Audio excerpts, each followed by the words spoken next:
Hi, my name is Jarrett Lewis. This is my recording for homework number 2 for Transport 2 with Dr. Co. Okay, so our homework problem is this. We have a capillary that's closed on both ends, so it's a closed system, with pure water on the left side from 0 to 5 centimeters in, and then on the right side, pure D2O from 5 centimeters to 10 centimeters. And we need to do three things, or three parts to this homework. So first we need to find the overall mass flux corresponding to the max molar diffusive flux. And then we need to make an order of magnitude estimate for the max driving force. And then we need to sketch the initial, intermediate, and final mass transport profiles. Alright, so we're going to go to part 1. Where we need to find the mass flux. Alright, so we have the definitions for mass flux, which is equal to the mass concentration, the total mass concentration, times the mass average velocity. And so we also know that the mass concentration of any one component is equal to the mass of the component divided by the total volume, but we aren't given a mass, so we need to use the density. This is density, it is not the mass concentration, times the volume of A divided by the total volume. Alright, so we know how to find the total mass concentration. It's just equal to the sum of the mass concentrations of each component, so the H2O and the D2O. And we also need to find the total volume in order to calculate the total mass concentration. So the total volume is just equal to the sum of the volume of each. Because they are so similar, we can assume that the volumes are additive. And so the volume of the water would just be half of the total volume, and same for the D2O would be half of the total volume. Okay, so to find the mass concentration of water, you just take the density of the water times the volume of the water, which is half of the total, and divide it by the total volume. So the total volumes cancel out, and you get that the mass concentration of water is 500 kilograms per cubic meter. And then you do the same for D2O. The only difference is the density for D2O is 1,110 kilograms per cubic meter. And then you get that the mass concentration for D2O is 555 kilograms per cubic meter. And so we will add those together to get the total mass concentration, which is 1,055 kilograms per cubic meter. Okay, so then we need to find the mass average velocity. And so we know a few things. We know the definition for the molar diffusive flux, and we know that the total molar diffusive flux is equal to the sum of the molar diffusive fluxes of each component, and that it also adds to 0. So this means that the molar diffusive flux of the water is equal to the negative molar diffusive flux of the D2O. And we already know the molar diffusive flux of the water. It is 2.78 moles per meters squared times seconds. So the D2O is just the negative of that. Alright, and so we have the definition for the molar diffusive flux here. But we aren't given the molar concentration, and we are trying to find the mass average velocity, so of each component. So we need to do something with this molar concentration, and we know that the molar concentration is equal to the number of moles of the component, but we also don't know the moles, and that's divided by the total volume, which we don't know, but we can deal with. And so we'll have to break down the moles into the mass of the component divided by the molecular weight of the component. And so I just put I just took all of this and put it into the equation for the definition of molar diffusive flux. This would be our molar concentration times the mass average velocity of the component. And so then I rewrote it so that the mass average velocity of the component is equal to the molar diffusive flux of the component times the total volume times the molecular weight of the component divided by the total the mass of the component. And so we can find the mass of the component just by using our density times the volume of the component, which is what I do here. Yeah, so then I just plug all the numbers in, and then for water I get that is equal to 1.00 times 10 to the negative 4 meters per second, and for D2O the only difference is obviously the molecular weight and the density, and the fact that the molar diffusive flux of the D2O is in the opposite direction, so it's negative. And the answer the mass average velocity of the D2O I get is equal to 1.001 times 10 to the negative 4. So they're very similar, almost exactly the same, but the D2O is moving slightly faster. All right, so here we have the definition for the mass average velocity, and this would just be a two-component system. This is the mass fraction of the component times the mass average velocity of the component, or it'd just be the velocity of the component.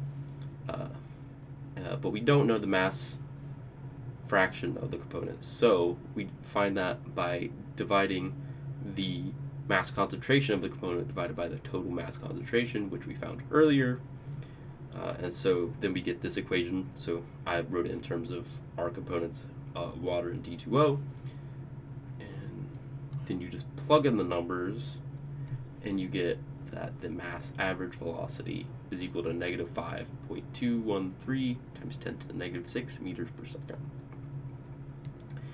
Alright, now we have both pieces of our puzzle. The mass flux is equal to the mass concentration times the mass average velocity. We found the mass concentration and we found the mass average velocity, so we can find the mass flux, and we get that it is equal to negative 5.5 times 10 to the negative 3 kilograms per meters squared times second. Okay, so now we can move on to part 2, where we make an order of magnitude estimate for the max driving force.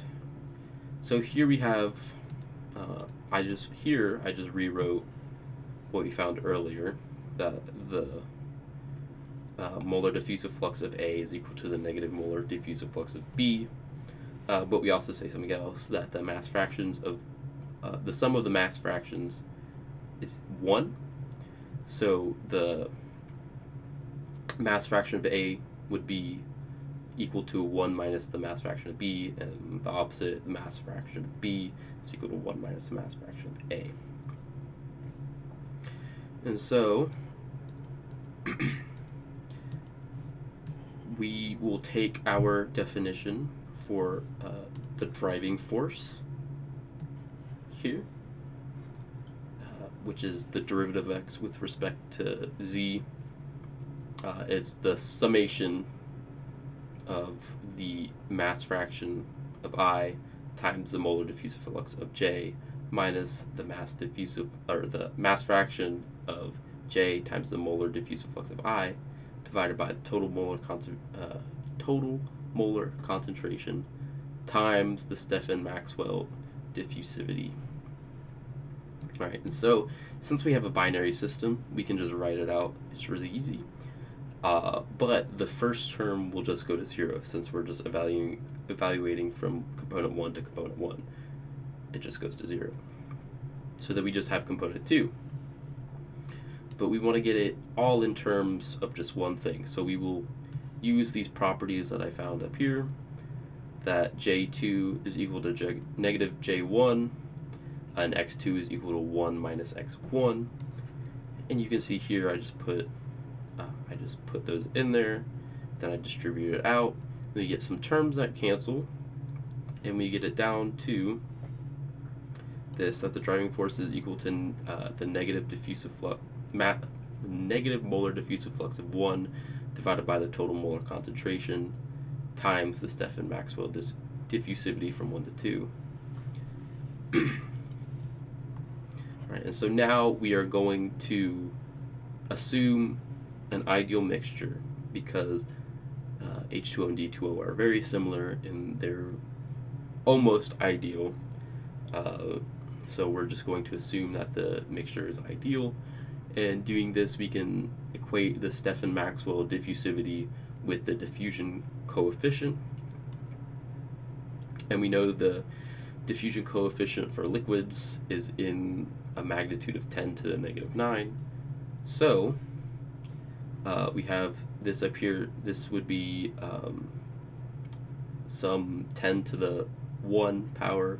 The concentration is in the range of 10 to the 4, and we have our diffusion coefficient, which is 10 to the negative 9.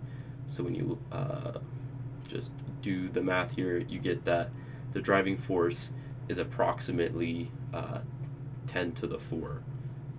So that is our order of magnitude estimate. All right, and now we are going on to part 3, where we are going to look at the mass transport profiles. On the top we have the density. Here this is the density, it's not the mass fraction. Then we go to the molar concentration, and we have the molar diffusive flux, and then finally we're going to take a look at the total mass flux. So in red I have the water for all of these graphs, and in the green I have the D2O. And so initially the densities are going to be are not going to cross over any boundaries, because there's not enough time has passed for mixing to occur. So the density of water is steady throughout the 0 to 5 range, and then it goes to 0 from 5 to 10. And the D2O density is 0 from the 0 to 5 range, and then at its density of 1,110 kilograms per cubic meter from 5 to 10. And then at 60 seconds in, some mixing has occurred, and therefore the density of the water, as it's moving to the right into the 5 to 10 centimeter range, it'll slowly start to increase from where it was 0. And then it will also happen backwards for the D2O. It'll start increasing from 5 to 0, where it used to be at, the density used to be 0. And then finally they'll be completely mixed. The density throughout for each component will be at the total density for the component. Alright, so then we're going to look at the concentration.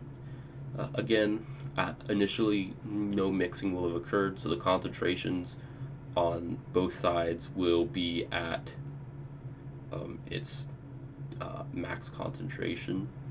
But once it hits that barrier where they haven't mixed yet, it will go to 0. So from 0 to 5, the concentration of the water is maxed out, and the concentration of the D2O is at 0. And then from 5 to 10, the concentration of water is at 0, and the concentration of D2O is maxed out. Then at 60 seconds in, some mixing will have started to happen, and the concentration of water will increase from 5 to 10, and it will, and the concentration for the D2O will increase from 5 to 0. And then as t goes to infinity, the concentrations will just be equal throughout. It'll be a homogeneous mixture. And then we're going to look at the molar diffusive fluxes. We were given the molar diffusive fluxes at the beginning, 2.78 and negative 2.78 for water and D2O respectively. So you can see how steep these peaks are here. There won't be very much flux because not enough mixing is started yet, so the diffusion hasn't started going out to either side. The water will start moving to the right, and the D2O will start moving to the left. And you can see here the molar diffusive flux. The peak is dropped because it's no longer at its strongest. It's no longer maxed out. The peak has become more shallow, but longer. It has widened out. So because more mixing is happening on the outer regions. And then as t goes to infinity, they are fully mixed, homogeneous. There is no flux happening. And then we're going to look at the mass flux. There, at the very beginning, there's a very sharp peak at the negative 5.5 times 10 to the negative 3 magnitude, because that is what we found in part 1. We found the total molar flux and the total mass flux, excuse me. And the as we go on to 60 seconds, the peak will rise since it's in the negative direction, so it'll go up, become more shallow but wider, and then the flux will eventually go to 0 as the mixture is completely homogenized. And that is homework number 2. Thank you.